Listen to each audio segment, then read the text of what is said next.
when you're used to working and engaging and supporting business owners and top teams, compared to people who don't necessarily have that experience, who are used to, working at what I would call a hand-to-mouth type of employee who, does a job and gets paid on a Friday.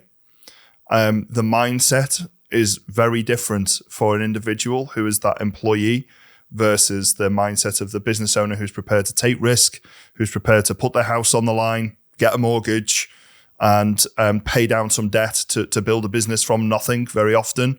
Yeah. Those two mindsets are very often at loggerheads because the employee says, well, you've made £1 million this year off the sweat of my labor. It's only equitable that you should give me, £80 an hour.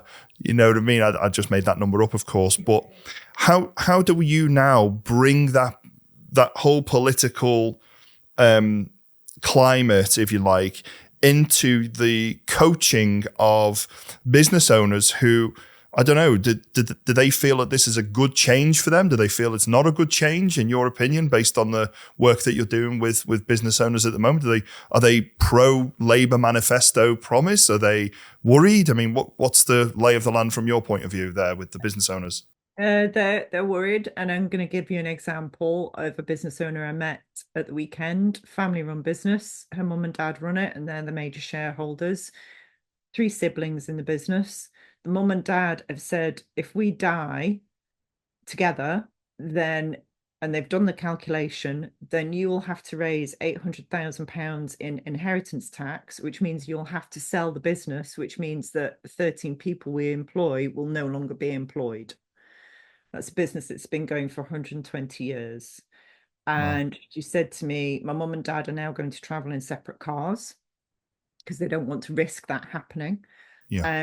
And we were going to take on an apprentice next year, but our national insurance payments have now gone up by £15,000, which is the money we were going to use to pay for an apprentice. So we're now not taking on an apprentice.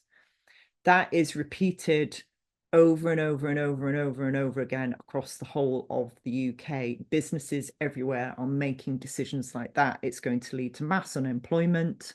We're already seeing a lot of redundancies in the corporate world. What usually follows after that is redundancies in the SME world. And yeah, it's just less wealth.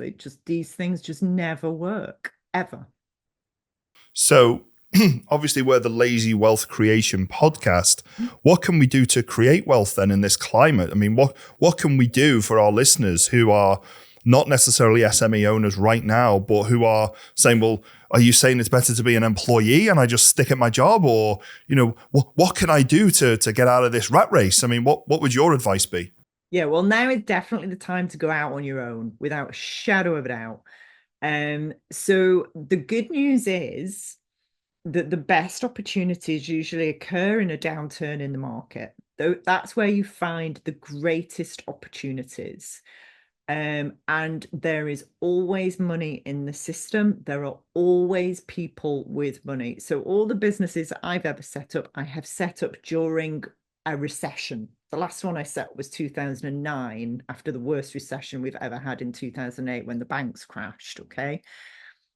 The question you ask yourself is, who's got the money? Where is the money sitting? And what do I have? What skills do I have or experience do I have that can tap into that market that's got money? It doesn't have to be a big market. I think this is a massive mistake people make. It's like, I've got to do this on a huge scale. No, you really, really don't. You have to find the money that's either in your sector or your geographical area or your area of expertise. Offer those people or those organizations something they need, all right? And then charge for it, and then you'll make money. You've got to tell lots of people about it, though. You can't hide.